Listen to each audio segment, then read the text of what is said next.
Hi friends, this is Mahesh and welcome to Mahesh Comic Con channel and also welcome to Marvel History episode 4. So friends, ఇంతకుముందు మన ఛానల్లో marvel history పైన కొన్ని episodes అయితే చేశాను. అవి వచ్చేసి మార్వల్ కామిక్స్ హిస్టరీ గురించి and also Marvel TV series history గురించి and also Marvel character rights పైన ఒక వీడియో చేశాను. And Marvel before MCU, Marvel out of MCU అని చెప్పేసి మార్వెల్లో వచ్చిన మార్వెల్ సినిమాటిక్ యూనివర్స్లో అయిన మూవీస్ గురించి మరో ఎపిసోడ్ అయితే చేశాను. అండ్ ఇది వచ్చేసి ఫైనల్ ఎపిసోడ్ అనమాట మార్వెల్ హిస్టరీలో.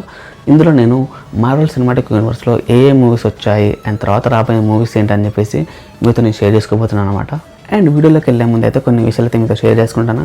అది ఒకటి వచ్చేసి నేను మార్వెల్ 1996లో కొన్ని క్యారెక్టర్స్ని అమ్ముకుంది అని చెప్పేసి ఒక ఎపిసోడ్ నేను మార్వెల్ క్యారెక్టర్ రేట్స్ గురించి చేసిన ఎపిసోడ్ చేశాను. ఆ ఎపిసోడ్ లింక్ నేను పైన ఐకార్స్లో కింద డిస్క్రిప్షన్లో వదిలేస్తున్నా, సార్ మీరు చూడండి.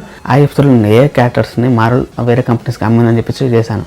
ఆ తర్వాత మార్వెల్కి ఏ క్యారెక్టర్స్ రిటర్న్ వచ్చాయి కూడా ఆ ఎపిసోడ్లో నేను చెప్పాను అనమాట. ఆ తర్వాత ఆ క్యారెక్టర్స్ రిటర్న్ వచ్చిన తర్వాత మార్వెల్ తన దగ్గర ఉన్న క్యారెక్టర్స్తోని 2005లో మెర్లిన్ లాంచ్ అనే ఫైనాన్స్ కంపెనీ నుంచి $525 మిలియన్ లోన్ తెచ్చి ఫస్ట్ టైంగా మార్వెల్ సినీ ఫ్రాంచైజీని స్టార్ట్ చేశాయి. అదే మార్వెల్ సినిమాటిక్ యూనివర్స్ని స్టార్ట్ చేశాయి. సో అలా ఆ సినిమాటిక్ యూనివర్స్లో ఎన్నెన్ని మూవీస్ వచ్చాయనేది మనం ఈ ఎపిసోడ్లో తెలుసుకోబోతున్నాం అనమాట. అదే మార్వెల్ కంపెనీ తన దగ్గర ఉన్న ఓన్ క్యారెక్టర్స్ని తీసుకొని తన ఓన్ మూవీ ఫ్రాంచైజీలో ఏ మూవీ తీసాయో ఆ మూవీస్ని అయితే ఇప్పుడు మన ఎపిసోడ్లో నేను షేర్ చేసుకోబోతున్నాను. సో ఇంతకుముందు ఎపిసోడ్లో చెప్పినట్టు లెంత్గా కాకుండా చాలా ఫాస్ట్గా అయితే ఎపిసోడ్లో చెప్పేసుకుందాం ఏ మూవీస్ అని చెప్పేసి. సో ఇంకెందుకు లేట్ చేయకుండా let's start our intro.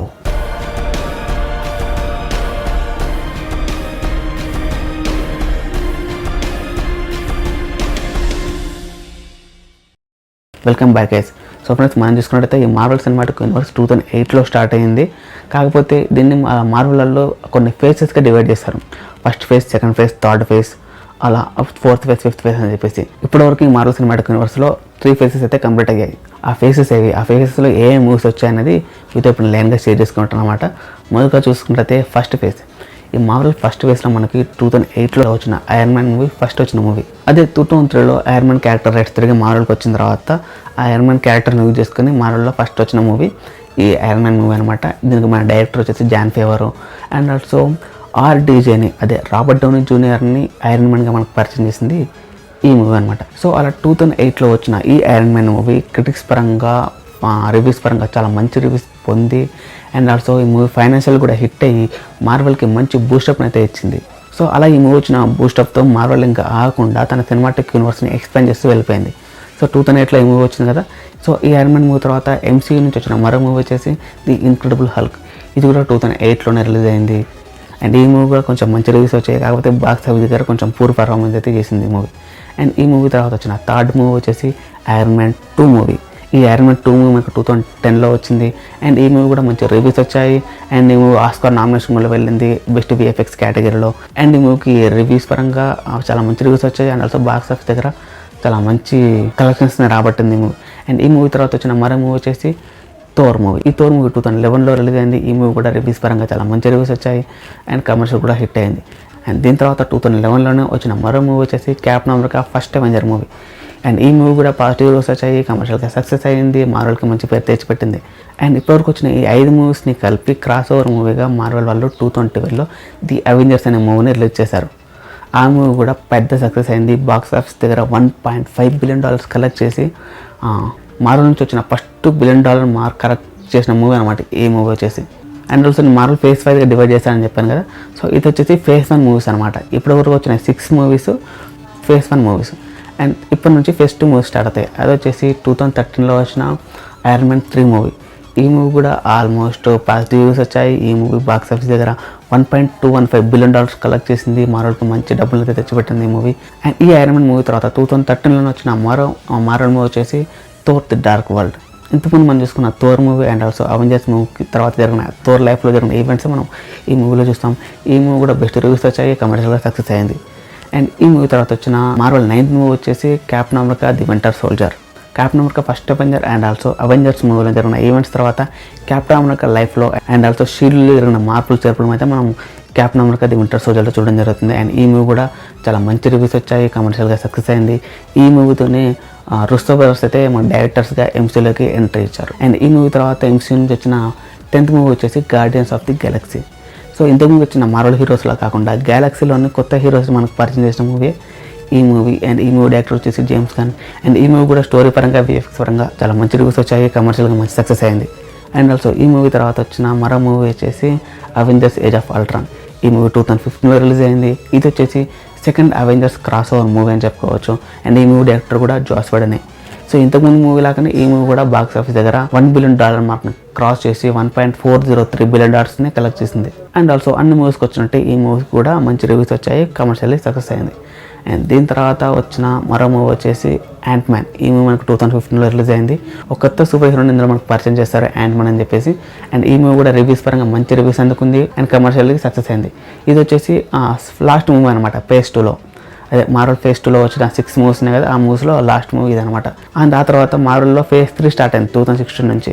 So ఈ ఫేజ్ 3లోనే ఎక్కువ మూవీస్ ఉన్నాయి అనమాట. ఇంతకుముందు మనం చూసుకున్నట్టయితే ఫేజ్ 1లో 6 మూవీస్ ఉన్నాయి, ఫేజ్ 2లో 6 మూవీస్ ఉన్నాయి. ఇప్పుడు ఫేజ్ 3లో మొత్తం టోటల్గా 11 మూవీస్ ఉన్నాయి. అది వచ్చేసి మొదటిగా 13th మూవీ అయిన captain America civil war. So మనం చూసుకున్నట్టయితే captain America winter soldier and also Avengers age of Ultron తర్వాత జరిగిన ఈవెంట్స్ని మనం ఈ మూవీలో చూస్తాం. అండ్ ఈ మూవీలో టీమ్ ఐరన్ మ్యాన్, టీమ్ క్యాప్గా అవెంజర్స్ డివైడ్ అయిపోయి ఫైటింగ్ చేయడం కూడా మనం ఈ మూవీలో చూస్తాం.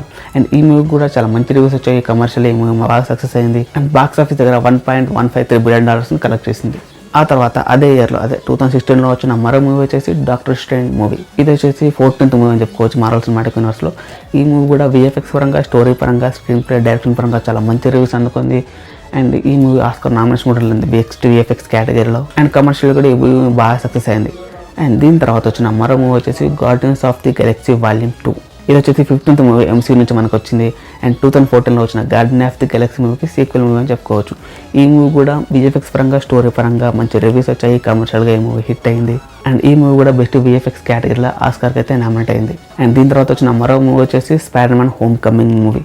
ఈ మూవీ గురించి కొన్ని విషయాలు అయితే మీకు స్పెసిఫిక్గా చెప్పాలి. అదేంటంటే మామూలుగా చూసుకున్నట్టయితే మనకి Spider Man character rights Sony company దగ్గర ఉన్నాయి. కాకపోతే 2015లో సోనీకి మార్వెల్కి మధ్యలో డీల్ కుదుర్చుకొని ఆ స్పైడర్ మ్యాన్ క్యారెక్టర్ని మార్వెల్ మూవీస్లో యూజ్ చేసుకోవడానికి ఈ మార్వెల్ వాళ్ళు సోనీని కన్సల్ట్ అయ్యి ఒక డీల్ని కుదుర్చుకున్నారు అనమాట. అంటే ఇప్పుడు ఈ స్పైడర్ మ్యాన్ క్యారెక్టర్ని Sony universe and also Marvel universe రెండు యూనివర్స్లు యూజ్ చేసుకున్నారు, ఒక మంచి డీల్ అయితే కుదుర్చుకున్నారు. సో ఆ డీల్ కుదుర్చుకున్న తర్వాత 2016లో మనకి స్పైడర్ మ్యాన్ సివిల్ వార్ మూవీలో కనిపిస్తాడు. అండ్ దాని తర్వాత వచ్చిన స్పైడర్ మ్యాన్ సోలో మూవీ ఈ Spider man home coming movie. ఇది మనకు 2017లో రిలీజ్ అయింది. అండ్ ఆల్సో ఈ మూవీ చాలా మంచి రివ్యూస్ వచ్చాయి. ఈ మూవీకి VFX పరంగా, హ్యూమర్ పరంగా, స్టోరీ పరంగా, స్క్రీన్ ప్లే పరంగా అండ్ కమర్షియల్ కూడా ఈ మూవీ చాలా బాగా సక్సెస్ అయింది. ఈ మూవీ తర్వాత 2017లో వచ్చిన మరో మార్వెల్ మూవీ వచ్చేసి థోర్ రాగ్నరాక్. ఇది వచ్చేసి 17th మూవీ అని చెప్పుకోవచ్చు మార్వెల్ సినిమాటిక్ యూనివర్స్లో. మనం చూసుకుంటే అవెంజర్స్ ఏజ్ ఆఫ్ అల్ట్రాన్ తర్వాత హల్క్ మరియు థోర్ క్యారెక్టర్ల మధ్య ఏం జరిగింది, ఆ స్టోరీ లైన్ ఏంటి అనేది మనం ఈ థోర్ రాగ్నరాక్ మూవీలో చూడడం జరుగుతుంది. అండ్ ఈ మూవీలోని హ్యూమర్కి అండ్ ఆల్సో ఈ మూవీ స్టోరీకి, స్క్రీన్ ప్లేకి చాలా మంచి రివ్యూస్ వచ్చాయి. కమర్షియల్ కూడా ఈ మూవీ బాగా సక్సెస్ అయింది. అండ్ థోర్ ట్రయాలజీలోనే ది బెస్ట్ రివ్యూస్ వచ్చిన మూవీ ఇదే. అండ్ ఆల్సో ఆ థోర్ ట్రయాలజీలో ఎక్కువ కలెక్షన్ తెచ్చిపెట్టిన మూవీ కూడా ఇదే అని చెప్పుకోవచ్చు. ఈ మూవీ తర్వాత మార్వెల్ వచ్చిన మరో మూవీ వచ్చేసి 2018లో రిలీజ్ అయింది. అది వచ్చేసి బ్లాక్ ప్యాంథర్ మూవీ. ఇది వచ్చేసి 18th ఫిల్మ్ అనమాట, MCU నుంచి వచ్చిన 18th ఫిల్మ్. 2016లో black panther character civil war మూవీలో మనకి ఇంట్రొడ్యూస్ అయిన తర్వాత అతని క్యారెక్టర్కి స్టాండ్ అలోన్ సోలో మూవీగా వచ్చిందే ఈ బ్లాక్ ప్యాంథర్ మూవీ. అండ్ ఈ మూవీకి VFX పరంగా, స్టోరీ పరంగా, స్క్రీన్ ప్లే పరంగా చాలా మంచి రివ్యూస్ వచ్చాయి. అండ్ కమర్షియల్ బాగా సక్సెస్ అయింది. బాక్స్ ఆఫీస్ దగ్గర $1 బిలియన్ మార్క్నే దాటేసింది ఈ మూవీ. అండ్ ఆల్సో ఆస్కార్స్లో ఈ మూవీ మొత్తం టోటల్గా 7 నామినేషన్స్ అయితే సెలెక్ట్ అయింది. ఆ 7 నామినేషన్స్లో గాను ఆ 3 వాటికి ఆస్కార్ అవార్డు కూడా వచ్చింది ఈ మూవీకి.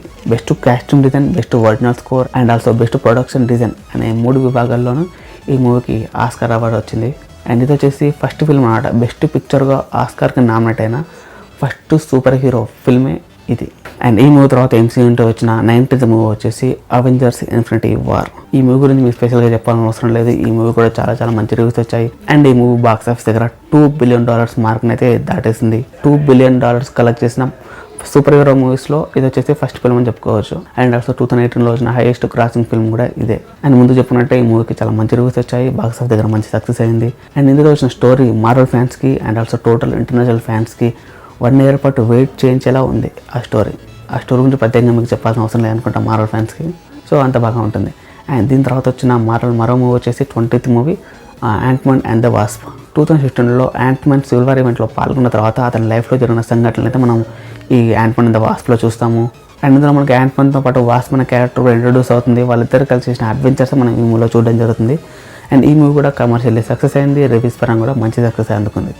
అండ్ ఈ మూవీ తర్వాత మార్వెల్ నుంచి వచ్చిన 21st మూవీ వచ్చేసి కెప్టెన్ మార్వెల్ మూవీ. ఈ మూవీ మనకు 2019లో రిలీజ్ అయింది. అండ్ ఇది వచ్చేసి first female lead super hero movie in Marvel cinematic universe. And also first female lead super hero movie crossing $1 billion mark. ఎందుకంటే ఈ మూవీ కూడా మనకు బాక్స్ ఆఫీస్ దగ్గర $1.128 బిలియన్ కలెక్ట్ చేసింది. అండ్ ఆల్సో ఈ మూవీ కూడా పాజిటివ్ రివ్యూస్ వచ్చాయి. And ఈ మూవీ తర్వాత వచ్చిన మరో మూవీ వచ్చేసి MCU చరిత్రలోనే ది బెస్ట్ క్రాస్ ఓవర్ మూవీగా వచ్చిన అవెంజర్స్ ఎండ్ గేమ్ మూవీ. ఇది వచ్చేసి 22nd movie in MCU. And ఈ మూవీ మనకు 2019లో రిలీజ్ అయింది. సో చెప్పాను కదా, ఇన్ఫినిటీ వార్ మూవీ మన ప్రేక్షకులకు 1 year వరకు వెయిట్ చేయిస్తే ఆ వెయిట్ చేయించింది మనకు ఈ మూవీ కోసం అనమాట. ఈ మూవీలో మనము ఇంతవరకు వచ్చిన మార్వెల్ సినిమాటిక్ యూనివర్స్లో వచ్చిన 21 మూవీస్ యొక్క స్టోరీ లైన్స్ కలెక్షన్స్ మొత్తం మనకు ఈ మూవీలో చూస్తాం. అండ్ ఆ 21 మూవీస్ యొక్క రెఫరెన్స్ కూడా మనమైతే ఈ మూవీలో చూడడం జరుగుతుంది. అండ్ నా వరకు ఇది వచ్చేసి the biggest cross over movie in history and also best conclusion movie ఇదే. అండ్ ఈ మూవీ కూడా చాలా మంచి రివ్యూస్ వచ్చాయి. ఆ స్టోరీకి కానివ్వండి, VFX కానివ్వండి, action sequence, actor performance and emotional scenes, ఇలా ప్రతి ఒక్క దాంట్లో ఈ మూవీకి మంచి రివ్యూస్ వచ్చాయి. ఈ మూవీ వచ్చేసి one of the most expensive movie లిస్ట్లో ఉంది. అంతేకాదు బాక్స్ ఆఫీస్ దగ్గర ఈ మూవీ దగ్గరగా $2.798 బిలియన్ కలెక్ట్ చేసి హైయెస్ట్ గ్రాసింగ్ ఫిల్మ్ లిస్ట్లో ఫస్ట్ ప్లేస్లో అయితే ఈ మూవీ ఉందన్నమాట. ఇంతకుముందు ఆ ప్లేస్లో అవతార్ మూవీ ఉండేది. సో ఆ అవతార్ మూవీని వెనక్కి దొబ్బేసి ఈ మూవీ ఎప్పుడు ఫస్ట్ ప్లేస్లో నిలిచింది. సో ఇది వచ్చేసి అవెంజర్స్ ఎండ్ గేమ్ మూవీ గురించి అనమాట. అండ్ దీని తర్వాత ఈ ఫేజ్ 3లో వచ్చిన final movie and also MCU నుంచి వచ్చిన 23rd మూవీ వచ్చేసి Spider man far from home. So ఈ మూవీ మనకి 2019 జూలై 2nd రిలీజ్ అయింది. అవెంజర్స్ ఎండ్ గేమ్ తర్వాత పీటర్ పార్కర్ లైఫ్లో జరిగిన, అదే స్పైడర్ మ్యాన్ లైఫ్లో జరిగిన ఈవెంట్స్ అయితే మనం ఈ మూవీలో చూడడం జరుగుతుంది. అండ్ ఆల్సో ఈ మూవీ కూడా పాజిటివ్ రివ్యూస్ వచ్చాయి. స్టోరీకి, స్క్రీన్ ప్లేకి, హ్యూమర్కి కానివ్వండి. ఇది వచ్చేసి ఫస్ట్ స్పైడర్ మ్యాన్ ఫిల్మ్ అనమాట. బాక్స్ ఆఫీస్ దగ్గర $1 బిలియన్ మార్క్ని కలెక్ట్ చేసిన మూవీగా. అంతేకాదు సోనీ పిక్చర్స్ నుంచి వచ్చిన హైయెస్ట్ గ్రాసింగ్ ఫిల్మ్ కూడా ఇదే. అండ్ ముందు చెప్పాను కదా, ఇది వచ్చేసి ఫేజ్ 3లో వచ్చిన లాస్ట్ మూవీ. చెప్పుకున్నట్టయితే ఫేజ్ 1లో 6 మూవీస్ వచ్చాయి, ఫేజ్ 2లో 6 మూవీస్ వచ్చాయి, ఇప్పుడు ఫేజ్ 3లో మొత్తం 11 మూవీస్ వచ్చాయి. మొత్తం కౌంట్ వచ్చేసి 23 మూవీస్. సో ఇది వచ్చేసి మార్వెల్ సినిమాటిక్ యూనివర్స్లో ఇప్పటివరకు వచ్చిన మూవీస్ అనమాట. ఇందులో మీకు షేర్ చేసుకునే ఇంకో విషయం ఏంటంటే ఈ మూవీస్ని డిస్ట్రిబ్యూట్ చేసింది కంపెనీ మాత్రం మొత్తం టోటల్గా ఒకటైతే కాదనమాట. సో కొన్ని మూవీస్ని కొన్ని కంపెనీస్ డిస్ట్రిబ్యూషన్ చేశాయి. మెయిన్గా చెప్పుకున్నట్టయితే మనకు ఫేజ్ 1లో వచ్చిన iron man 2, Thor, captain America మూవీస్ని మనకు పారమౌంట్ పిక్చర్స్ వారు డిస్ట్రిబ్యూట్ చేశారు. అండ్ హల్క్ మూవీని వచ్చేసి యూనివర్సల్ పిక్చర్ వర్స్ డిస్ట్రిబ్యూట్ చేశారు. ఆ తర్వాత 2017లో వచ్చిన స్పైడర్ మ్యాన్ హోమ్ కమింగ్, 2019లో వచ్చిన spider man far from home మూవీస్ని సోనీ పిక్చర్స్ వాళ్ళు డిస్ట్రిబ్యూట్ చేశారు. అండ్ మిగతా అన్ని మూవీస్ని వాల్ట్ డిస్నీ కంపెనీ డిస్ట్రిబ్యూట్ చేసింది. దీనికి రీజన్ ఏంటంటే స్పైడర్ మ్యాన్ రైట్స్ ఆ సోనీ కంపెనీ దగ్గర ఉన్నాయి కాబట్టి డిస్ట్రిబ్యూషన్ వాళ్ళు చేశారు. And Hulk rights Universal studio దగ్గర ఉన్నాయి కాబట్టి ఆ మూవీని వాళ్ళు డిస్ట్రిబ్యూట్ చేశారు. అండ్ 2009లో మార్వెల్ని డిస్నీ కొనుక్కోకముందు మార్వెల్ పారమౌంట్ పిక్చర్స్తో డీల్ కుదుర్చుకుని ఒక 4 మూవీస్ని రిలీజ్ చేశారు. ఆ మూవీస్తే iron man 2, Thor, captain America. So ఈ 7 మూవీస్ని వేరే కంపెనీ డిస్ట్రిబ్యూట్ చేసింది, మిగతా అన్ని మూవీస్ని వాల్ట్ డిస్నీ కంపెనీ డిస్ట్రిబ్యూట్ చేసింది. అండ్ మనం చూసుకున్నట్టయితే రాబోయే డిస్నీ ప్లస్ స్ట్రీమింగ్ సర్వీస్లో మనకి ఈ మార్వెల్ నుంచి వచ్చిన 23 మూవీస్లో 20 మూవీస్ అవైలబుల్గా ఉంటాయి. కాకపోతే ఈ హల్క్, స్పైడర్ మ్యాన్ మూవీస్ ఉండవు, అంటే 3 మూవీస్ అవైలబుల్గా ఉండవు. బికాస్ ఆఫ్ ఇంతకుముందు చెప్పినట్టే Hulk character rights Universal studio దగ్గర, ఈ Spider Man character rights Sony company దగ్గర ఉన్నాయి కాబట్టి ఆ మూవీస్ని మనం ఆ డిస్నీ ప్లస్లో చూడలేమన్నమాట. ఇది వచ్చేసి ఫేజ్ 3 వరకు ఉన్న మూవీస్ యొక్క న్యూస్ అనమాట. ఇదే కాదు, ఇదే సినిమాటిక్ యూనివర్స్లో ఫ్యూచర్లో మరికొన్ని మూవీస్ రాబోతున్నాయి. అది దాని ఫేజ్ 4గా అండ్ ఫేజ్ 5గా అయితే మార్వెల్ డివైడ్ ఇచ్చింది. ఆ ఫేజ్ 4 నుండి రాబోయే మన మూవీస్ ఏంటంటే మొదటగా బ్లాక్ విడో మూవీ. అది యాక్చువల్లీ ఇప్పుడు ఏప్రిల్లో రిలీజ్ కావాల్సింది, తీసుకెళ్ళి నవంబర్కి పోస్ట్ పోన్ చేశారు డ్యూ టు కరోనా ఎఫెక్ట్ వల్ల. దాని తర్వాత వచ్చే మూవీ వచ్చేసి ది ఎటర్నల్స్, ఆ తర్వాత షాంగ్-చి ది లెజెండ్ ఆఫ్ 10 రింగ్స్, ఆ తర్వాత spider man 3, doctor strange in multiverse of madness, Thor love and thunder. ఇవి వచ్చేసి మార్వెల్ ఫేజ్ 4లో రాబోయే మూవీస్ అనమాట. దీని తర్వాత కూడా మనకు ఫేజ్ 5లో black panther 2 movie, captain Marvel 2 movie రాబోతున్నాయి. సో ఇప్పటివరకు చెప్పిన మూవీస్ యొక్క రిలీజ్ డేట్ని మార్వెల్ పోస్ట్ పోన్ చేసింది. అండ్ ఆల్సో అఫీషియల్గా రిలీజ్ చేసిన డేట్ని కూడా ఇంతకుముందు మార్వెల్ రివీల్ చేసిందని చెప్పేసి ఓ ఎపిసోడ్ మీకు చెప్పాను. నేను ఆ ఎపిసోడ్ లింక్ పైన ఐకార్ట్లో కింద డిస్క్రిప్షన్లో వదిలేస్తాను. దాంట్లో మీరు చూసి తెలుసుకోవచ్చు, అంటే ఆ మూవీ యొక్క రిలీజ్ డేట్స్ ఎప్పుడెప్పుడు ఏ మూవీస్ రిలీజ్ చేస్తుంది అని చెప్పేసి. సో ఫేజ్ 4లో మనం చూసుకుంటే మార్వెల్ ఇప్పటికీ మూవీస్ అయితే అనౌన్స్ చేసింది కదా, ఈ బ్లాక్ విడో నుంచి థోర్ లవ్ అండ్ థండర్ వరకు. అండ్ ఇవే కాకుండా ఫేజ్ 4లోనే ఈ మధ్య స్టోరీ లైన్స్ గ్యాప్లో 4 వెబ్ సిరీస్ని అయితే మార్వెల్ ప్లాన్ చేసింది. అది వచ్చేసి ఫాల్కన్ అండ్ వింటర్ సోల్జర్ ఒకటి, వాండా విజన్, లోకి, హాకాయ్ అనే 4 వెబ్ సిరీస్ని కూడా మార్వెల్ ఫేజ్ 4లోనే రాబోతున్నట్టు మనకు మార్వెల్ ఇంతకుముందే తెలియజేసింది. అండ్ ఇవి మనకి డిస్నీ ప్లస్ అనే స్ట్రీమింగ్ సర్వీస్ ద్వారా కూడా రాబోతున్నాయి. ఈ డిస్నీ ప్లస్ స్ట్రీమింగ్ సర్వీస్ గురించి కూడా నేను ఒక వీడియో చేశాను. ఆ వీడియో లింక్ కింద డిస్క్రిప్షన్లో ఇస్తాను, ఒకసారి మీరు అది చూసే చేయండి. అండ్ దీని తర్వాత ఈ black panther 2, captain Marvel 2 phase 5లో రాబోతున్నాయా, ఫేజ్ 4లో రాబోతున్నాయని చెప్పేసి మార్వెల్ అయితే మనకి కన్ఫర్మ్ అయితే చేయలేదు. కాకపోతే ఇంతకుముందు వచ్చిన అప్డేట్స్ని బట్టి ఈ మూవీస్ నేను ఫేజ్ 5లో వస్తున్నాయని అనుకుంటున్నాను. ఇవే కాదు, ఫేజ్ 5లో రాబోతున్నా మరిన్ని మూవీస్ వచ్చేసి యాంట్‌మ్యాన్ 3 మూవీ ఒకటి రాబోతుంది. అండ్ ఆల్సో మార్వెల్ యూనివర్స్ నుంచి బ్లేడ్ క్యారెక్టర్తో బ్లేడ్ మూవీ ఒకటి రాబోతుంది. Garden of the Galaxy 3 movie రాబోతుంది. ఫెంటాస్టిక్ 4 రీబూట్ మూవీ ఒకటి రాబోతుంది. అండ్ ఎక్స్‌మ్యాన్ రీబూట్ మూవీ ఒకటి రాబోతుంది. ఇంతకుముందు మనకు డెడ్పూల్ క్యారెక్టర్తో వచ్చిన మూవీస్ మనకు 20th సెంచరీ ఫాక్స్ నుంచి వచ్చింది. కాకపోతే ఆ డెడ్పూల్కి సంబంధించిన ఆ డెడ్పూల్ 3 మూవీ మనకు ఎంసీయూలో రాబోతుందని వాళ్ళు కన్ఫర్మ్ చేశారు. సో ఆ మూవీ కూడా ఫ్యూచర్లో మనకు ఎంసీయూలోనే రాబోతుంది అనమాట. సో ఇది ఫ్రెండ్స్ ఆ ఎంసీయూ మూవీస్ యొక్క చరిత్ర. అదే ఈ ఎంసీయూ మూవీస్లో మనకు ఎన్నెన్ని ఫేజ్లు ఉన్నాయి, ఏ ఫేజ్లో ఎన్ని మూవీస్ వచ్చాయి, అండ్ 4th ఫేజ్లో వచ్చే రాబోయే మూవీస్ ఏంటి, ఫేజ్ 5లో రాబోయే మూవీస్ ఏంటి, ఫ్యూచర్లో రాబోయే మూవీస్ ఏంటి అని చెప్పేసి మీకు క్లియర్గా అర్థమైంది అనుకుంటున్నాను. అండ్ ఆల్సో ఈ మూవీస్ని మీరు సీరియల్గా ఎలా చూడాలి అనేది కూడా సపరేట్గా ఇంకో వీడియోతో మా ఛానల్ తీసుకొస్తాను. అండ్ ఈ ఎపిసోడ్ పైన మీకు డౌట్స్ ఉంటే కింద కామెంట్ బాక్స్లో మెన్షన్ చేయండి, నేనైతే పెద్దగా కామెంట్ రిప్లై ఇస్తాను. సో ఇదన్నమాట ఈ వీడియో కనుక మీకు నచ్చినట్టయితే ఖచ్చితంగా లైక్ చేయండి. మీతో పాటు హాలీవుడ్ మూవీస్ చూస్తే అండ్ అర్థం మీతో పాటు మార్వెల్ మూవీస్ చూస్తే మీ ఫ్రెండ్స్ ఖచ్చితంగా ఈ వీడియోని షేర్ చేయండి. అండ్ ఇలాంటి మరిన్ని వీడియోల కోసం నా ఛానల్ సబ్స్క్రైబ్ చేసుకోండి, పక్కన బెల్ ఐకాన్ ఉంటుంది, దాన్ని క్లిక్ చేసి యాక్టివేట్ చేసుకున్నట్టయితే నేను డైలీ ఇలా వీడియో పెట్టగానే మీకు అలా నోటిఫికేషన్ చేస్తూ ఉంటుంది. అండ్ డిస్క్రిప్షన్లో మా ఛానల్కి సంబంధించిన ఫేస్బుక్, ఇన్స్టాగ్రామ్, ఆ టెలిగ్రామ్ లింక్స్ కూడా ప్రొవైడ్ చేశాను. వీళ్ళైతే మీరు అందులో జాయిన్ కండి. నేను యూట్యూబ్లో పెట్టలేని వీడియోస్ని, యూట్యూబ్లో చెప్పలేని మ్యాటర్స్ని నేను అందులో అయితే మీతో షేర్ చేసుకుంటాను అనమాట. అండ్ ఇవే కాకుండా మీ సలహాలు, సందేహాలు ఉంటే కింద కామెంట్ బాక్స్లో మెన్షన్ చేయండి, నేనైతే ఖచ్చితంగా రిప్లై అయితే ఇస్తాను ప్రతి ఒక్క కామెంట్కి. అండ్ ఫైనల్లీ నేను మీ Mahesh signing off. Bye bye now. Jai Hind.